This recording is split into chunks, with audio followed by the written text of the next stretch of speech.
One of the things that I think is really interesting is when you're talking about China, you talk about civilization. You don't talk about it as a nation. You don't talk about, and you certainly don't talk about it as kind of community. So, what's going on there in that shift from talking and looking and examining communities as the other words is to looking at whole scale civilizations?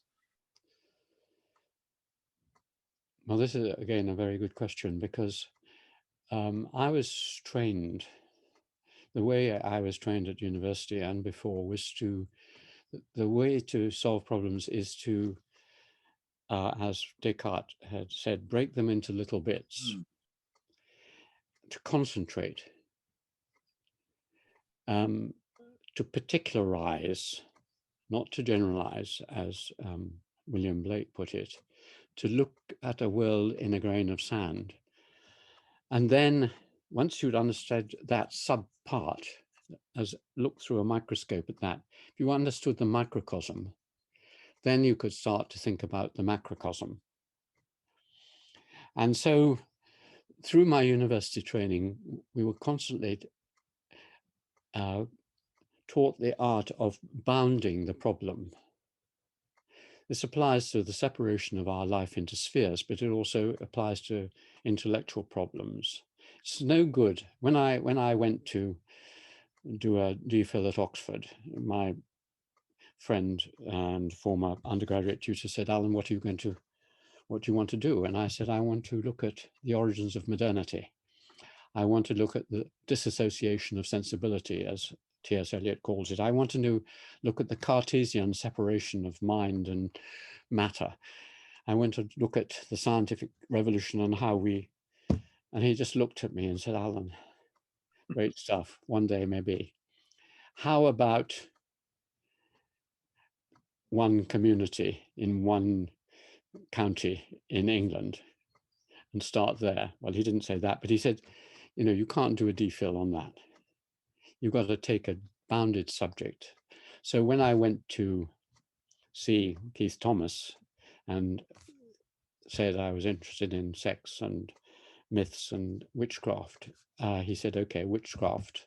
I'm doing a big study," but even his study was England, and it was 300-400 years. Between us, we decided I would take one English county, Essex, over 200 years, and one subject, witchcraft. Later, through much of my life, I learnt a great deal about England by taking one village in Essex, one village in Westmoreland.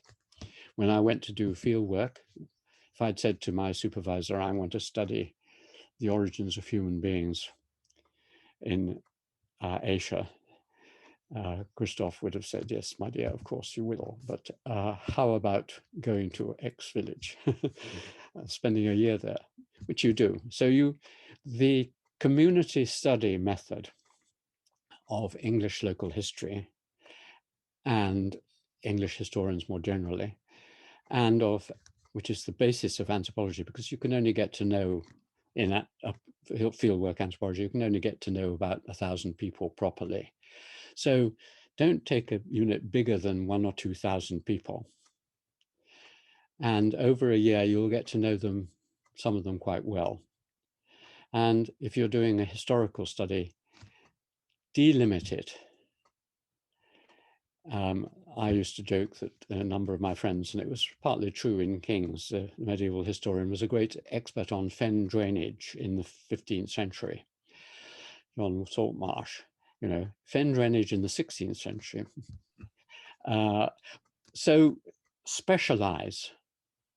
Then you have a territory. No one knows more about it than you do. You have an academics. You become part of a team of researchers. So go into your mind and dig away at a little bit, and knowledge will progress in this way, splitting up problems. That's what I did to a certain extent.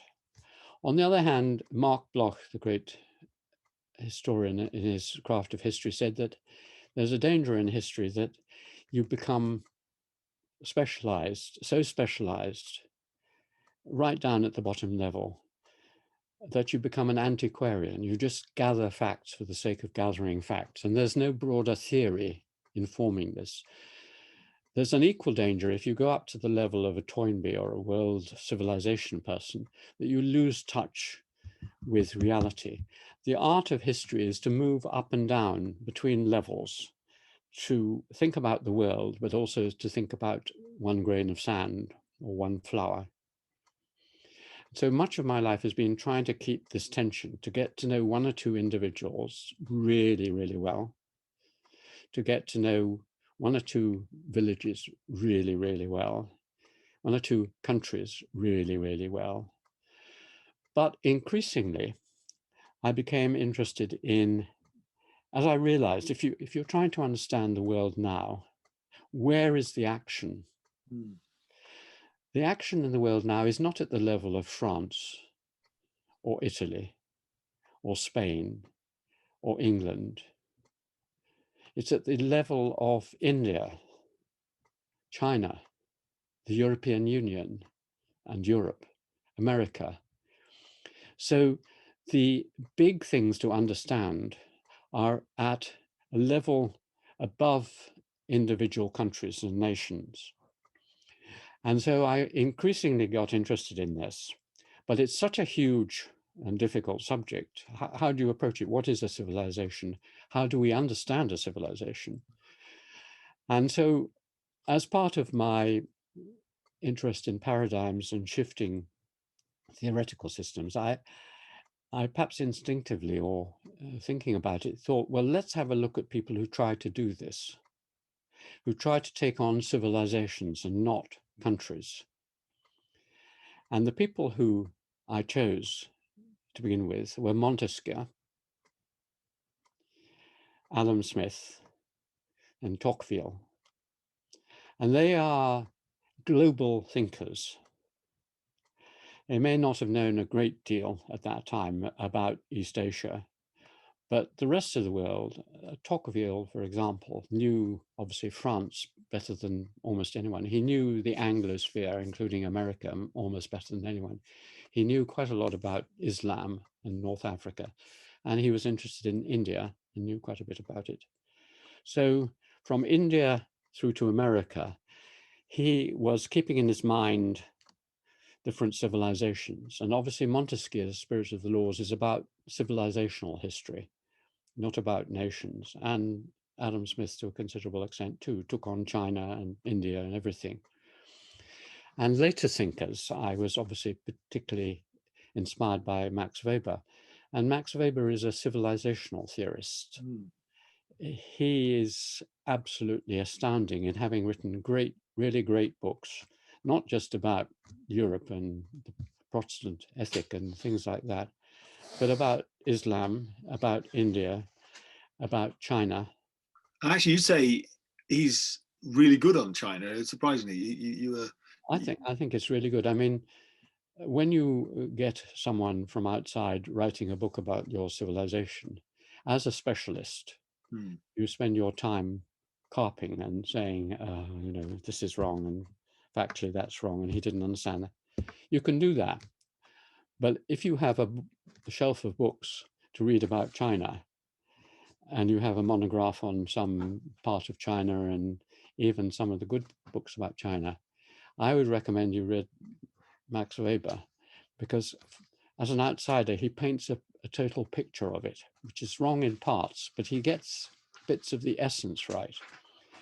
And the same with his pupil and friend, Karl Jaspers, who spoke and read all these languages and wrote about Confucius and Jesus and Muhammad and so on. And so wrote whole books and articles on these places.